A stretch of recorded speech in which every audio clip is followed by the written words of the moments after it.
Narito na naman tayo para sa isang napaka-sweet at nakakakilig na love story nila Kalingap Edu at Ate Viancy. Una mo ay aking makilala at kung ano ako'y tanggap para sa pagpapatuloy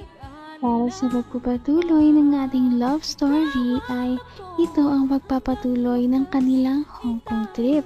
Ito nga ang kanilang unang gabi sa Hong Kong at dahil dyan ay lumabas muna sila para kumain ng masasarap na pagkain sa Hong Kong at pagkatapos nito ay naggala-gala muna sila dahil kilala ang Hong Kong sa maraming mga magagandang lights display at dito makikita natin na manghang-mangha talaga si Ate Viancy dahil first time niya na makapunta dito sa Hong Kong at ito na nga ang mga nangyari sa kanilang night na gala.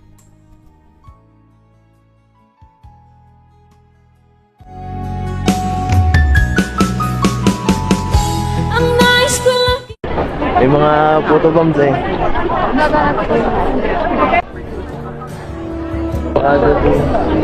Sabay, sabay.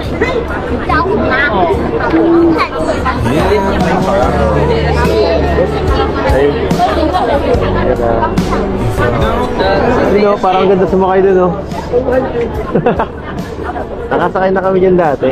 Dito sa yung may Mahilig ka ba sa ganyan? Takot ka sa dagat? Hindi. Hindi man. Ano kaya meron? Iba pa rin sa mga pinupuntahan sa Manila, no? Nakikita ko lang sa TV. Nakikita mo sa TV ganito? Ang ganda, no? Iba pa rin pala pag iba pa rin. Ang linis, ang ganda. Dito tayo, ganda lang. Dito nakatap tayong selfie. Mas maganda din ito.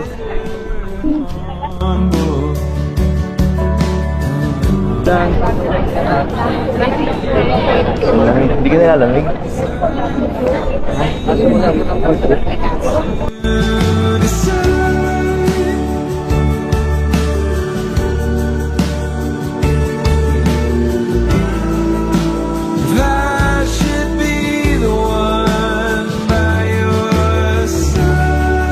Grabe, parang walang katapusan ng mga...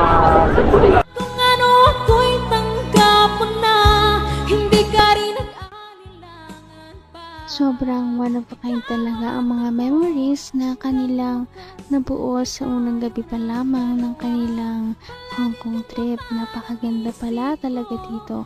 Sana nga ay malagi na silang makapunta ng magkasama dito.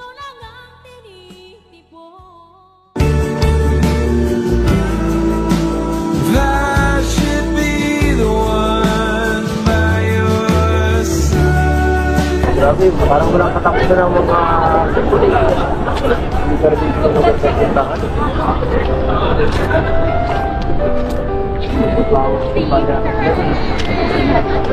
Medyo walay lang tayo.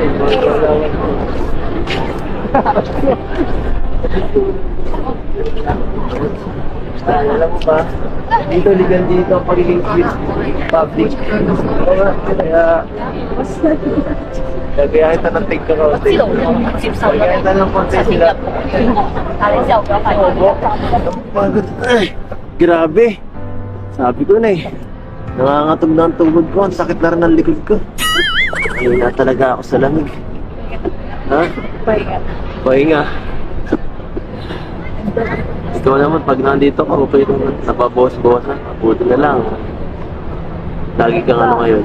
Dumidikit. Lagi kasi ano eh. Pag palagi kang kasama yun, nakakahiya eh. So, nice. Ano yan? Sabi mo gusto ko Joke lang. Sige na, sige na. Sanay ka na. Naman ang bawat panaginip ko, ikaw lang ang tinig. Medyo napagod na nga sila kaya uupo muna sandali ang dalawa. Ito ang kanilang unang alone time na silang dalawa lamang at walang ibang nanggugulo. Kaya makakapag-usap talaga sila ng masinsinan at ito na nga ang pagpapatuloy nito.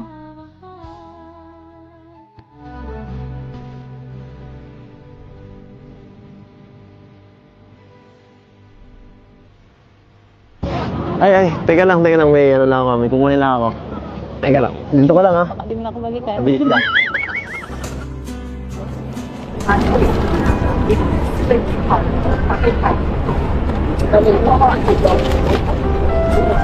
Para sa'yo. Siyempre. Para sa'yo ito. Pinag-important ko to ha. Nakita nagbibenta ng black. Alam mo, marami akong kakilala dyan na pwedeng bigyan ng tulong para makapagbili nito.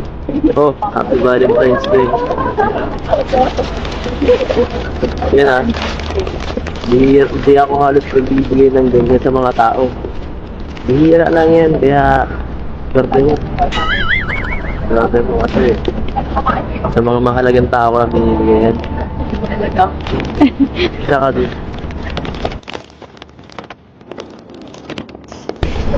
Saka so, pinakamahalaga.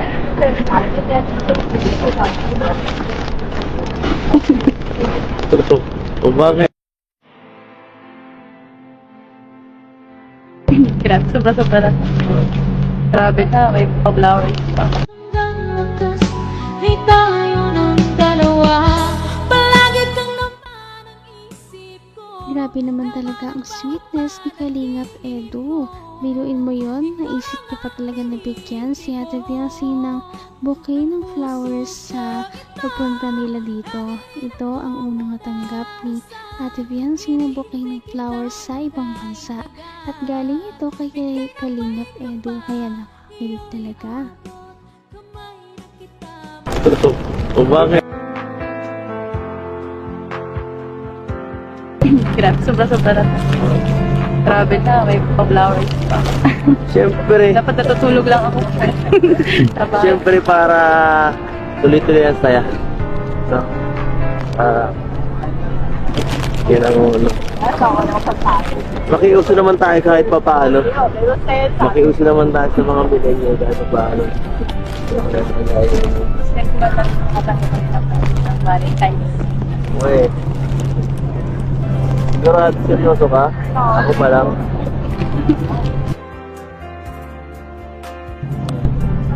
Bakit? Wala ba akong binigay last year? Wala. Baka nalimutan ko lang. Kaya di ako nakapagbigay.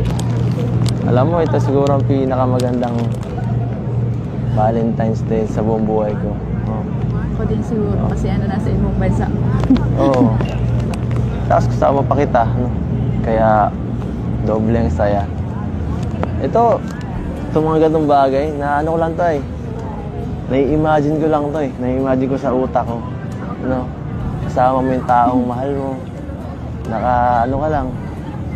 Masaya lang. Nakatambay lang sa So ganito, simpleng lang. Diba? Napaka-romantic. Napaka-special. Lalong mapafall na talaga nito si Ate Biancy sa mga ginagawa at moves ni Kalingap Edu sa kanya. Dahil ito ang kanyang first time na mabigyan ng flowers at nasa ibang bansa pa. Kaya naman nabangan din natin ang mga susunod nilang mga kilig moments sa ating mga susunod na video. Napaka-sweet talaga nila at napakabait ng tambalang ito kaya maraming sumusuporta. Kaya naman sana ipatuloy natin silang suportahan at mahalin si Biancy, si Kalingap Edu at ang Kalingap team. Yun lamang at maraming salamat sa panonood. Abangan natin kung magkakatuluyan ba talaga si Kalingap Edu at Biancy. Hanggang sa muli! Bye! Ngayon'y abot